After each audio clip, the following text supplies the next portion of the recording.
Welcome to ABN clinic. ఈరోజు మనం మూర్ఛ గురించి తెలుసుకుందాం. అసలు మూర్ఛ అంటే ఏంటి, మూర్ఛ రావడానికి గల కారణాలేంటి, ఈ వ్యాధి ఉన్నవాళ్ళు ఏం చేయాలి, ఎలాంటి జాగ్రత్తలు తీసుకోవాలి, ఇలా ఎన్నో సందేహాలు. మరి ఆ సందేహాలు నివృత్తి చేయడానికి ప్రస్తుతం మనతో పాటు ఉన్నారు డాక్టర్ ఏ ప్రీతం రెడ్డి గారు, MBBS MD general medicine and neurologist. Hello sir. Sir, నార్మల్గా మూర్ఛ అనేది అంటే కొంతమందికి ఇప్పుడు గతంలో కూడా మూర్ఛ రాగానే ఒక బోర్డు మెడలో తగిలించి ఇతనికి మూర్ఛ వ్యాధి ఉంది అని చెప్పి ఎట్లా పెట్టేవాళ్ళు. ఇప్పుడు మూర్ఛ అనేది మనం మామూలుగా చూసినట్లయితే కనుక నాకు కొన్ని సందేహాలు ఉన్నాయి. చాలామందికి కూడా చాలా సందేహాలు ఉంటాయి. ఈరోజు ఆ సందేహాలన్నిటిని కూడా నివృత్తి చేసుకుందాము. అండ్ నార్మల్గా చంటి పిల్లలు ఉన్నప్పుడు కనుక చంటి పిల్లలకి బాగా హై ఫీవర్ వచ్చినప్పుడు ఫిట్స్ అనేది వస్తుంది. ఈ ఫిట్స్ వచ్చిన తర్వాత ఒక 5 సంవత్సరాల వరకు ఉంటుంది, ఆ తర్వాత తగ్గిపోతుంది అంటారు. కొంతమందికి తగ్గుతుంది, కొంతమందికి తగ్గదు. అలాగే మరికొంతమందిలో చూసినట్లయితే కనుక తలకి బలమైన గాయం తగిలినప్పుడు అప్పుడు పడిపోయి ఫిట్స్ అనేది వస్తుంది. మూర్ఛకి ఫిట్స్ రెండు ఒకటే అంటారా? దీనికి రిలేటెడ్ ఉందా? ఎపిలెప్సీ అంటామండి. ఎపిలెప్సీ అంటే మూర్ఛ రోగాన్ని ఎపిలెప్సీ అంటాం ఇంగ్లీష్లో. ఇప్పుడు ఫిట్స్ అనేవి ఒకసారి వస్తే దాన్ని ఫిట్ కానీ సీజర్ కానీ అంటారు. అలా రికరెంట్గా అంటే మీకు 2 సార్లు కంటే ఎక్కువ ఫిట్స్ వచ్చినా, లేకపోతే ఒకసారి వచ్చాక మళ్ళీ రెండోసారి వచ్చే రిస్క్ అది ఉన్నప్పుడు ఆ పేషెంట్ని మూర్ఛ రోగం లేదా ఎపిలెప్సీ అని పిలుస్తారు. ఇప్పుడు ఎపిలెప్సీ కానీ ఫిట్స్ కానీ ఎందుకు వస్తాయంటే, ఇది బ్రెయిన్లో న్యూరాన్స్ ఉంటాయి. ఇప్పుడు ఆ న్యూరాన్స్లో ఎలక్ట్రికల్ యాక్టివిటీ అనేది ఉంటుంది. ఇప్పుడు ఆ ఎలక్ట్రికల్ యాక్టివిటీ ఎక్కువ అవ్వడం వల్ల, బ్రెయిన్లో ఉండే నరాలు ఎక్కువ పనిచేయడం వల్ల, ఆ ఎలక్ట్రికల్ యాక్టివిటీ ఎక్కువ అవ్వడం వల్ల ఫిట్స్ లెక్క వస్తాయి. ఇప్పుడు ఒక్కొక్క ఏజ్ గ్రూప్లో ఒక్కొక్క కారణాలు ఉంటాయి ఫిట్స్కి. ఇప్పుడు చిన్నపిల్లలకి మీరు ఇందాక చెప్పినట్టు జ్వరం బాగా ఉన్నప్పుడు ఫిట్స్ రావడం. యూజువల్గా ఏమిటంటే ఫీవర్ స్టార్టింగ్ డే అంటే స్టార్ట్ అయిన రోజు హై ఫీవర్ వచ్చినప్పుడు, అంటే 102, 103 అలా ఫీవర్ వచ్చినప్పుడు పిల్లలకి ఫిట్స్ అనేవి రావడం జరుగుతుంది. అది యూజువల్గా 5 సంవత్సరాల కంటే లోపు ఉన్న పిల్లలకి జరగచ్చు. అది కూడా మొదటి రోజు మాత్రమే ఫిట్స్ వచ్చే అవకాశం ఉంటుంది. ఫెబ్రైల్ సీజర్ అంటాం ఆ ఫెబ్రైల్ సీజర్ ఉన్న పేషెంట్స్కి. అలానే పిల్లల్లో ఇంకా వేరే కారణాలు అంటే జెనెటిక్ ప్రాబ్లమ్స్ ఉంటాయి. జన్యుపరమైన ఆల్మోస్ట్ 30% ఆఫ్ ద ఈ పిల్లల్లో వచ్చే ఫిట్స్ అవి జెనెటిక్ కారణాలు అవి ఉంటాయి. అవి 18 ఏళ్ళ వరకు ఉన్న పిల్లలకి ఎక్కువ జెనెటిక్ ప్రాబ్లమ్స్ అవి చూస్తుంటాం.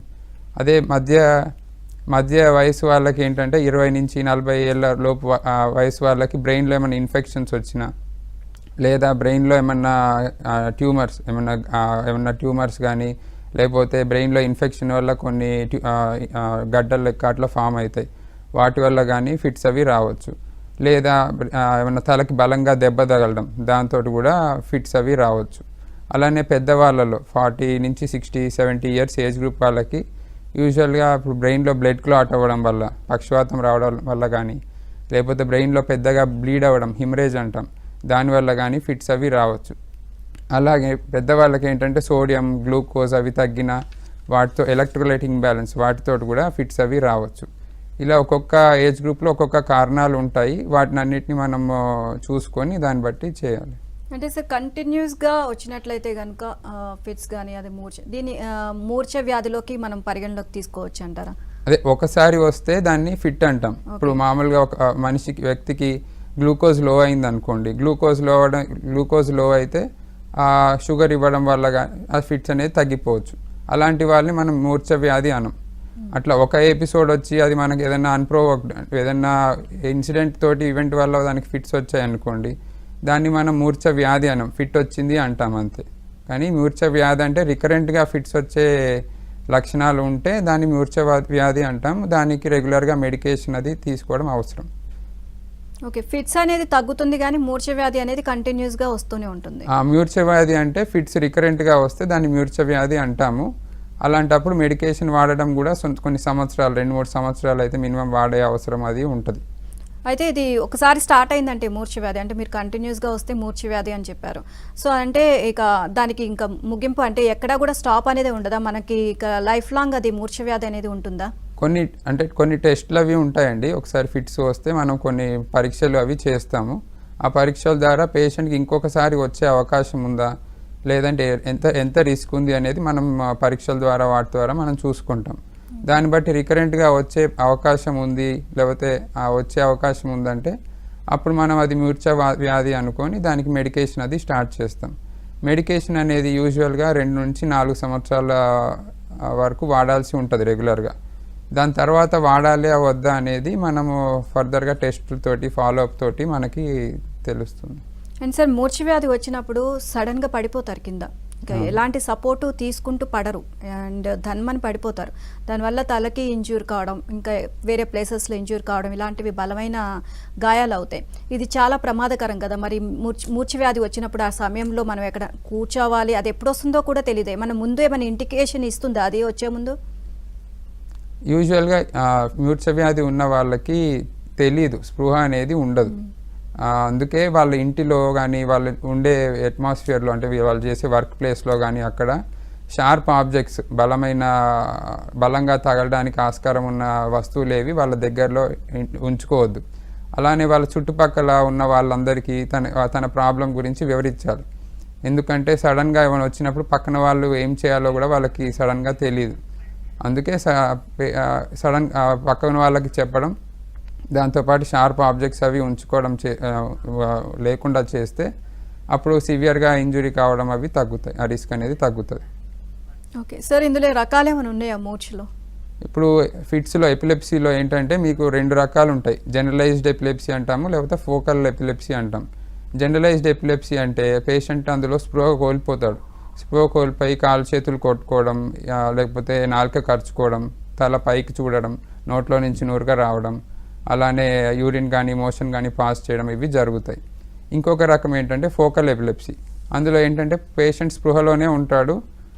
అందులో ఎలా ఉంటుందంటే ఒక చెయ్యి కానీ ఒక కాలు కానీ మూమెంట్ రావడం, లేదంటే మూతి వంకర పోవడం, లేదంటే సడన్గా జర్క్ లెక్క రావడం, అలా జరుగుతుంది. దాంతోపాటు సడన్గా బిహేవియర్లో కూడా చేంజ్ కూడా రావచ్చు. అంటే సడన్గా పేషెంట్ నార్మల్గా ఉన్న వ్యక్తి సడన్గా నవ్వడం స్టార్ట్ చేయడం, లేదా సడన్గా కోపం రావడం, అలానే సడన్గా మీకు అరవడం, అలాంటివి కూడా మీకు ఈ ఫోకల్ ఎపిలెప్సీలో ఉండొచ్చు. అండ్ నార్మల్గా మీరు ఒక్కొక్క లక్షణం అంటే నాలుక కొరుక్కోవడం, లేకపోతే కోపం, ఇలాంటివి అన్నీ చెప్పారు కదా. సో నార్మల్గా మనకి ఈ మూర్ఛ వ్యాధి వచ్చినప్పుడు అండ్ చాలామందికి కూడా కాళ్ళు వంకర పోవడము, సో మూతి వంకర పోవడం అని చెప్పారు. సో ఇంకా అది పర్మనెంట్గా అలా ఉండిపోతుందా, లేకపోతే మళ్ళీ రికవరీ అవ్వచ్చు అంటారా? అంటే యూజువల్గా ఫిట్ వచ్చినప్పుడు ఆ ఫిట్ అనేది 2-3 నిమిషాలు ఉంటుందండి. ఆ 2-3 నిమిషాల తర్వాత పేషెంట్ మళ్ళీ ఒక 5 నుంచి 10 నిమిషాలు స్పృహలో ఉండకుండా ఉండొచ్చు. సో దాని తర్వాత ఏంటంటే పేషెంట్ తిరిగి తన తెలివికి తను వస్తాడు. అప్పటి నుంచి మళ్ళీ ఆ మూతి వంకర అవి యూజువల్గా అయితే ఉండవు. కాకపోతే ఆ టైంలో ఏమైనా దెబ్బలు తాకినప్పుడు, తలకి బలమైన దెబ్బ తాకినప్పుడు కానీ, ఆ టైంలో చెయ్యి బాగా విరుచుకోవడం చేస్తే తలకి ఇంజురీ జరగడం, లేకపోతే షోల్డర్ డిస్లోకేట్ అవ్వడం, అలాంటి ప్రాబ్లమ్స్ అవి రావచ్చు. అండ్ నార్మల్గా మన ఇంట్లో వంశపారంపర్యంగా ఎవరికైనా మూర్ఛ వ్యాధి ఉంటే ఆ తర్వాత తదనంతరం ఎవరికైనా వచ్చే అవకాశాలు ఉన్నాయి అంటారా? ఇది ఇప్పుడు పిల్లల్లో అంటే 20 to <20 years ఏజ్ గ్రూప్ వాళ్ళకి ఇట్లా జెనెటిక్ ఎపిలెప్సీ అంటాం, అది వచ్చే అవకాశం ఎక్కువ ఉంటుంది. పెద్దవాళ్ళకు కూడా ఉంటుంది, కానీ <20 years ఎక్కువ అవకాశం ఉంటుంది. అరౌండ్ 30% పాపులేషన్కి ఏంటంటే జెనెటిక్ సమస్యలతోటి మీకు ఫిట్స్ అవి రావచ్చు. కానీ అన్ని జెనెటిక్ ప్రాబ్లమ్స్ కూడా నెక్స్ట్ జనరేషన్ అంటే వాళ్ళ పిల్లలకి రావాల్సిన అవసరం లేదు. <5% పెద్దవాళ్ళకు ఉంటేనే పిల్లలకి అది వచ్చే ఛాన్స్ ఉంటుంది. ఒకవేళ వచ్చినా కూడా దానికి కూడా మందులు ఉంటాయి, ఆ మందులు అది వాడుకుంటూ ఉండొచ్చు. అండ్ నార్మల్గా మనం చూసినట్లయితే కనుక అటు చిన్నపిల్లల నుంచి అయితే పెద్దవాళ్ళ వరకు ఎవరి ఏజ్ అయినా సరే రావచ్చు అని అంటున్నారు. అండ్ పర్టికులర్గా మనం చూసినట్లయితే ఏ ఏజ్ వాళ్ళకి ఎక్కువగా ఇది ఎఫెక్ట్ పడే అవకాశం ఉందంటారు? అంటే ఈ ఏజ్ గ్రూప్లో ఎక్కువ ఎఫెక్ట్ అలా ఉండదండి. పిల్లల్లో వస్తే ఏంటంటే వాళ్ళ ఏజ్, వాళ్ళు ఉండే జీవితకాలం ఎక్కువ కాబట్టి వాళ్ళ సిమ్టమ్స్ కానీ వాళ్ళలో జరిగే డ్యామేజ్ కానీ ఎక్కువ ఉంటుంది. ఒక్కొక్క ఏజ్ గ్రూప్లో ఒక్కొక్క కారణాలతోటి ఫిట్స్ అవి వస్తాయి. అది ఎన్ని రోజులు ఉంటుంది అనేది ఒక్కొక్క జబ్బుని బట్టి, ఒక్కొక్క మనిషి తీవ్రతను బట్టి మనం అవన్నీ బ్యాలెన్స్ చేసుకుంటూ మనం మెడికేషన్ అది ఇవ్వడం జరుగుతుంది. కానీ ఫిట్స్ అయితే ఏ ఏజ్ గ్రూప్లో అయినా రావచ్చు. వచ్చే దాంట్లో రీజన్స్ అనేవి వేరే ఉంటాయి. కానీ అండ్ మీరు ఇంతకు ముందు చెప్పిన దాన్ని బట్టి చూస్తే అంటే మూర్ఛ వ్యాధి ఉన్న వాళ్ళకి పక్కన ఎవరన్నా ఉంటే వాళ్ళకి ఈ వ్యాధి ఉంది అని చెప్పేసి కొంచెం జాగ్రత్తగా చూసుకోండి అని చెప్పాలి అని ముందుగా ఇంటిమేట్ చేయాలి అని చెప్పారు. కానీ చాలామంది కూడా ఇప్పుడు అది ఒక అవమానకరంగా భావిస్తున్నారు. అంటే మూర్ఛ వ్యాధి ఉంది అని తెలిస్తే నన్ను అదొక రకంగా చూస్తారు, నా పైన జాలిగా చూస్తారు అని చెప్పేసి అవమానకరంగా భావిస్తున్నారు. సో దానికి ఆ రోగం గురించి చెప్పట్లేదు. ఎందుకు దాన్ని ఒక అవమానకరంగా చూడడం జరుగుతుంది అసలు? అంటే ఎపిలెప్సీ కానీ ఫిట్స్ కానీ మీద చాలా మందికి చాలా అపోహలు ఉన్నాయండి. ఇప్పుడు ఏంటంటే పాతకాలంలో అంటే వాటికి మందులు లేవు కాబట్టి ఇతనికి ఇంతే అన్నట్టు అలా సమాజంలో ఉండేది. ఇప్పుడు ఏంటంటే రోజు మెడిసిన్ ఎవాల్వ్ అయ్యే కొద్దీ ఎపిలెప్సీకి ఫిట్స్కి చాలా రకాల మందులు వచ్చాయి. అవి వాడుకుంటూ ఉంటే సాధారణ లైఫ్ స్టైల్ని అది వాళ్ళు కంటిన్యూ చేసుకోవచ్చు. ఇప్పుడు ఏంటంటే ఫిట్స్ ఉన్న వాళ్ళు చదువుకోకూడదని, స్కూల్కి వెళ్ళొద్దని, లేకపోతే పెళ్ళిళ్ళు చేసుకోవద్దని, ఆఫీసులు జాబ్స్ స్పోర్ట్స్ ఆడొద్దని అలా చాలా అపోహలు ఉన్నాయి. అవన్నీ ఇప్పుడు అవసరం లేదు. ఎపిలెప్సీ ఉన్నవారు నార్మల్గా అందరితోటి కలవడం చేయొచ్చు, అన్ని రకాల పనులు చేసుకోవచ్చు. అలానే పిల్లల్ని కూడా చదువుకి స్పోర్ట్స్కి పంపించడం అది కూడా చేయొచ్చు. అంటే నార్మల్ పర్సన్స్ లాగానే ఉండొచ్చు అంటున్నారు కదా, అండ్ మరి అది ఎప్పుడు వస్తుందో అనేది మనకు తెలియదు. సో అది ఏమాత్రం అంటే దాని ముందు తెలిస్తే మనం వాళ్ళని అవాయిడ్ చేయొచ్చు, ఇంట్లోనే ఉండండి, ఎక్కడికి వెళ్ళొద్దు అని చెప్పేసి. ఎందుకంటే వాళ్ళు సడన్గా పడిపోతారు కాబట్టి ఎక్కడ ఏ ఇంజ్యూర్ అవుతుందో ఎవరికీ తెలియదు. సో మరి ఎవరికీ తెలియనప్పుడు మరి ఎలా నార్మల్ పీపుల్తో సమానంగా మనం వాళ్ళని ట్రీట్ చేయాలంటారు? ఇప్పుడు ఎపిలెప్సీకి ఏంటంటే ఇప్పుడు మందులు ఉన్నాయి. ఇప్పుడు యూజువల్గా 90% to 95% పేషెంట్స్కి ఏంటంటే ఒక రకం మందు కానీ రెండు రకాల మందులతో కానీ ఎపిలెప్సీ అనేది కంట్రోల్లో ఉంటుంది. ఫిట్స్ అవి రావడం అనేది చాలా అరుదు. అలా మెడిసిన్ వేసుకొని టైంకి వేసుకోవడం, డాక్టర్ చెప్పిన సలహాలని పాటించడం, దాంతోపాటు మిగతా స్ట్రెస్ అవి తగ్గించుకోవడం అలాంటివి చేస్తే ఫిట్ అనేది ఎపిలెప్సీ అనేది ఉన్నా ఫిట్స్ వచ్చే రిస్క్ అనేది చాలా వరకు తగ్గిపోద్ది. వాళ్ళు నార్మల్ లైఫ్ స్టైల్ని అది జీవించవచ్చు. సో చిన్నపిల్లల్లో వచ్చే మూర్ఛ వ్యాధి, పెద్దవాళ్ళలో వచ్చే మూర్ఛ వ్యాధిని రెండింటిని ఒకటే విధంగా ట్రీట్ చేస్తారా మీరు? అంటే ఇప్పుడు చిన్నపిల్లల్లో ఏంటంటే ఫిట్స్ ఆ రకాలని బట్టి వేరే ఇంకేమైనా మెడిసిన్స్, స్పెషల్ మెడికేషన్స్ కొన్ని ఉంటాయి. కొన్ని జెనెటిక్ టెస్ట్లు చేసి కొన్ని సపరేట్ టెస్ట్లు ఉంటాయి. లేకపోతే కొంచెం వేరే రకం డైట్ ఉంటుంది, అంటే కీటోజెనిక్ డైట్ అంటాం. అలా వేరే జబ్బులకు వేరే మందులు ఉంటాయి. పెద్దవాళ్ళకి ఏంటంటే యూజువల్గా ఏంటంటే బ్లడ్ క్లాట్ అవ్వడం కానీ, బ్లీడ్ అవ్వడం కానీ అలాంటి వాటితోటి, లేకపోతే తలకి బలమైన దెబ్బ తాకడం వల్ల కానీ ఫిట్స్ అవి రావచ్చు. ఇలా పిల్లల్లో ఏంటంటే ఫిట్స్కి మెడిసిన్స్ అవి ఉంటాయి. పెద్దవాళ్ళకి ఏంటంటే ఫిట్స్తో పాటు వేరే బ్లడ్ క్లాట్ అయిన దానికి, కొలెస్ట్రాల్కి అలా వేరే మెడిసిన్స్ కూడా అవసరం ఉండొచ్చు. అండ్ నార్మల్గా తలకు దెబ్బ తగిలినప్పుడు ఫిట్స్ వస్తుంది, అప్పుడు కూడా మనం మూర్చిపోతూ ఉంటారు జనాలు. సో దానికి సంబంధించి అంటే తలకి మొత్తం కూడా కంప్లీట్ క్యూర్ అయిపోయిన తర్వాత మళ్ళీ ఆ మూర్ఛ అక్కడికి ఆగిపోతుంది అనుకోవచ్చా? అది కంటిన్యూ అయ్యే అవకాశాలు ఉన్నాయి అంటారా? అది తలకి దెబ్బ తాకిన తీవ్రతని బట్టి ఉంటుందండి. బాగా సివియర్గా తాకితే ఏమైందంటే తలలో బ్లీడ్ అది అయ్యే ఛాన్స్ ఉంటుంది. బ్లీడ్తో పాటు గ్లయోసిస్ అంటాం, తలకి బలంగా బ్రెయిన్కి మెదడుకి దెబ్బ తాకితే కంట్యూజన్ లెక్క ఏర్పడుతుంది. అప్పుడు దాని తర్వాత అది మనకి స్కిన్ మీద స్కార్ లెక్క ఫామ్ అయినట్టు బ్రెయిన్లో కూడా మచ్చ లెక్క ఫామ్ అవుతుంది. అలా మచ్చ లెక్క ఫామ్ అయిన వాళ్ళకి స్కార్ రిలేటెడ్ ఎపిలెప్సీ అంటాం. ఆ మచ్చ వల్ల తనకి బ్రెయిన్లో రికరెంట్గా ఫిట్స్ వచ్చే అవకాశం ఉంటుంది. అది ఏంటంటే తలకి ఎంత సివియర్గా దెబ్బ తాకింది దాన్ని బట్టి, తలలో బ్రెయిన్కి ఎంతవరకు డ్యామేజ్ అయింది దాన్ని బట్టి తర్వాత ఫ్యూచర్లో ఫిట్స్ వస్తాయా లేదా అనేది మనము తెలుసుకోవచ్చు. ముందుగానే కనిపెట్టవచ్చు అంటారా? ఇది కంటిన్యూ అవుతుంది లేకపోతే స్టాప్ అయిపోతుంది మూర్ఛ వ్యాధి, ఇక్కడికి ఇంకా రాదు మీకు అని చెప్పేసి కన్ఫర్మ్ చేయగలరా మీరు ట్రీట్మెంట్ ద్వారా? మెడిసిన్స్ అయితే కంటిన్యూ చేస్తామండి. ఫాలోఅప్లో మనకి ఈ టెస్టులు ఉంటాయి, ఈజీ అని, ఎంఆర్ఐ బ్రెయిన్ అని అట్లాంటి టెస్టులు ఉంటాయి. ఆ ఈజీ పరీక్షలో ఏంటంటే బ్రెయిన్లో వేవ్స్ అవి చూస్తూ ఉంటాము. దాన్ని బట్టి ఫాలోఅప్లో ఆ ఈజీ టెస్ట్ చేసుకుంటూ బ్రెయిన్లో ఆ సివియారిటీ అనేది తగ్గుతుందా లేదా ఎలా ఉంది అనేది చూసుకుంటూ, ఇప్పుడు ఆ ఈజీ అనేది నార్మల్ స్థాయికి వచ్చేసింది అనుకోండి, అప్పుడు మనం మెడిసిన్స్ అవి తగ్గియడం అది చూడడం ట్రై చేయొచ్చు. ఫిట్స్ వచ్చినా మూర్ఛ వచ్చినా బ్రెయిన్ నర్వ్స్ అనేది డ్యామేజ్ అవుతాయి అని అంటారు. సో అది అందరికీ అలాగే జరుగుతుందంటారా, లేకపోతే కొంతమందిలో మాత్రమే అది కనిపిస్తుందా? యూజువల్గా ఫిట్స్ వచ్చినప్పుడు ఏంటంటే జనరలైజ్ సీజర్, అంటే బ్రెయిన్ మొత్తం ఇన్వాల్వ్ అయ్యి స్పృహ కోల్పోయే ఫిట్స్ అనేవి చాలా సీరియస్ టైప్ ఆఫ్ ఫిట్స్. అవి ఎక్కువ డ్యూరేషన్, అంటే యూజువల్గా అయితే 2 minutes వస్తాయి. కానీ 2 minutes కంటే ఎక్కువ వచ్చినప్పుడు, అంటే 5 నిమిషాల కంటే ఎక్కువ వస్తే దాన్ని స్టేటస్ ఎపిలెప్టికస్ అంటాం. సో అలాంటి కండిషన్స్లో ఏంటంటే మీకు బ్రెయిన్ డ్యామేజ్ అనేది ఎక్కువ అయ్యే అవకాశం ఉంటుంది. అలానే ఫిట్స్ రికరెంట్గా వస్తున్నాయి, కానీ మెడిసిన్ వాడట్లేదు, రికరెంట్గా ఫిట్స్ వస్తున్నప్పుడు ఆ రికరెంట్ ఫిట్స్ ద్వారా కూడా బ్రెయిన్ డ్యామేజ్ అనేది అవుతుంది. నార్మల్గా మగవారికి ఎక్కువ, ఆడవారికి తక్కువ కనిపించడం కానీ, మగవారిలోనే ఎక్కువ కనిపిస్తుంది అని అంటాం కానీ, లేకపోతే వయసు సంబంధించి రావడం కానీ ఇలాంటివి ఏమైనా ఉన్నాయా? అంటే పిల్లలకి, ఆడవాళ్ళకి, మగవాళ్ళకి ఇలా జెండర్ పరంగా ఏమైనా వచ్చే అవకాశాలు ఉన్నాయి అంటారు ఎక్కువగా? జెండర్ పరంగా ఏమి ఉండదండి. ఎవరికైనా మగవారికి కానీ ఆడవారికి కానీ ఇద్దరికి రావచ్చు ఫిట్స్. అలానే పిల్లలకు కూడా ఫిట్స్ రావచ్చు.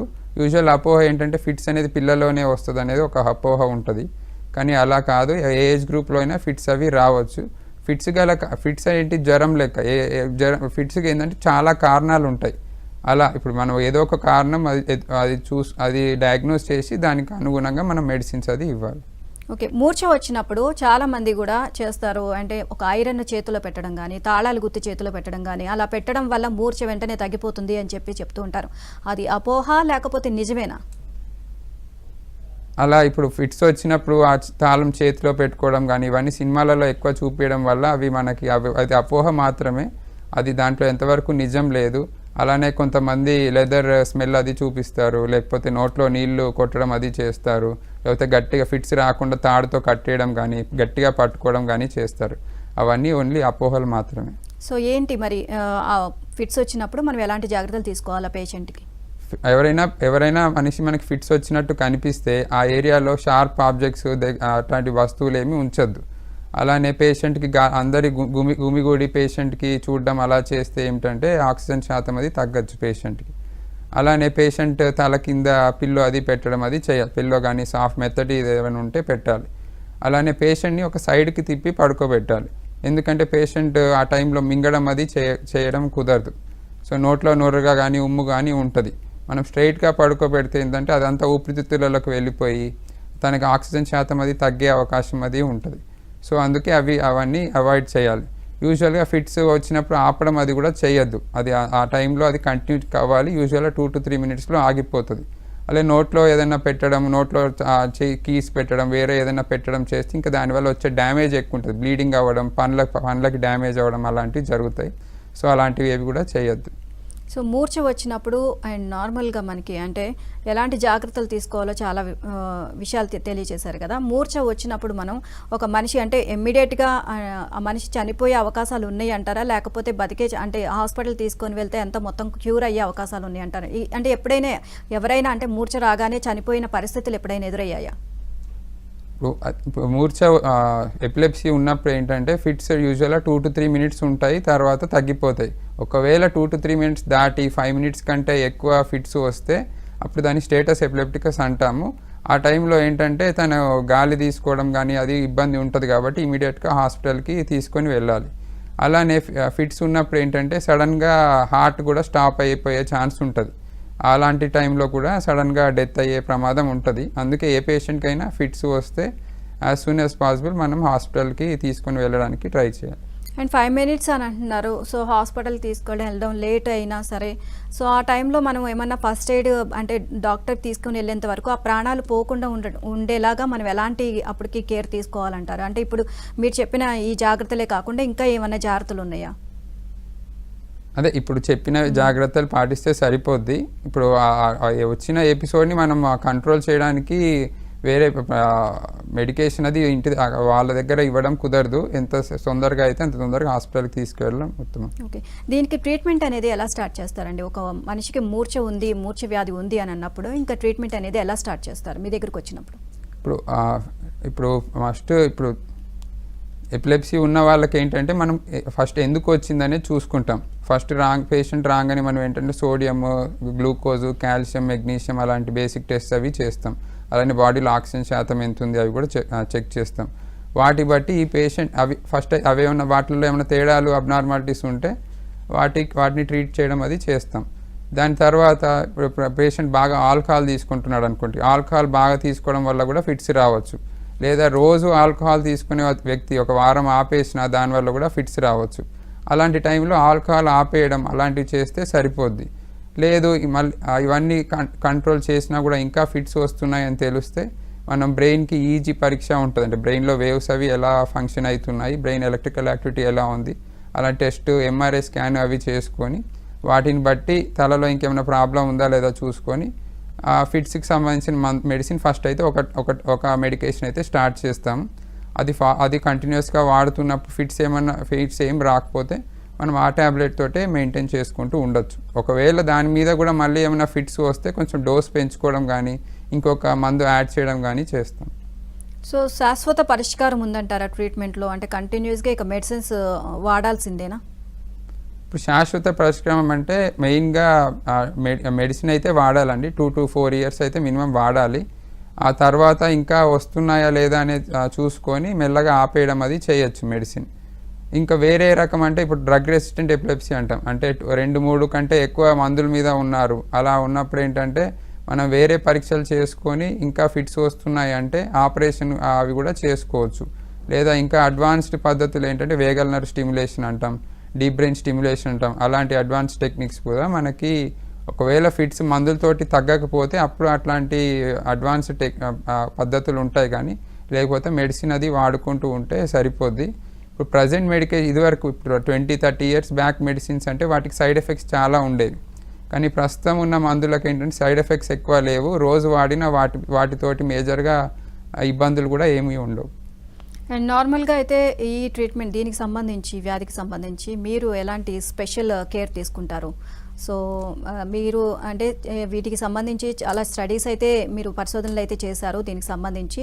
సో పేషెంట్స్కి సంబంధించి ఎలాంటి స్పెషల్ కేర్ తీసుకుంటారు? ఇప్పుడు మన దగ్గరికి పేషెంట్ ఎవరైనా వస్తే డీటెయిల్గా పేషెంట్కి ఎలా వచ్చింది ఫిట్స్ అనేది మనం తెలుసుకోవడం ఇంపార్టెంట్. మెడిసిన్ పెట్టడమే కాదు, ఎలా వచ్చిందో తెలుసుకోవాలి. దాంతోపాటు పేషెంట్ మనం ఏం చెప్తామంటే ఇప్పుడు పక్కన ఉన్న వాళ్ళకి వీడియో ఏమైనా తీస్తే మనకి వీడియో చూపిస్తే మనకి క్లియర్గా అర్థమైద్ది. అంటే వచ్చే విధానంలో కూడా మనకి డిఫరెన్స్ అనేది ఉంటుంది. ఆ వచ్చే విధానాన్ని బట్టి కూడా మనము ఎలా వచ్చింది, ఎక్కడి నుంచి ఫిట్స్ వచ్చాయి అనేది మనం తెలుసుకోవచ్చు. దాన్ని బట్టి అన్ని పరీక్షలు చేసుకొని మనం దానికి సంబంధించిన మెడిసిన్ ఎంత తక్కువ మెడిసిన్ వీలైతే పాసిబుల్ అంత తక్కువ మెడిసిన్తో మనం మెయింటైన్ చేయడానికి ట్రై చేస్తాం. అండ్ జెనెటిక్ ప్రాబ్లం ఎవరికి అంటే మన వంశంలో ఎవరికి లేకపోయినా, లేకపోతే హెడ్కి సంబంధించి ఏమి ఇంజూరీ కాకపోయినా నార్మల్ ఉన్న పర్సన్స్కి కూడా మూర్ఛ వ్యాధి వచ్చే అవకాశం ఉందంటారా? ఎవరికైనా రావచ్చండి.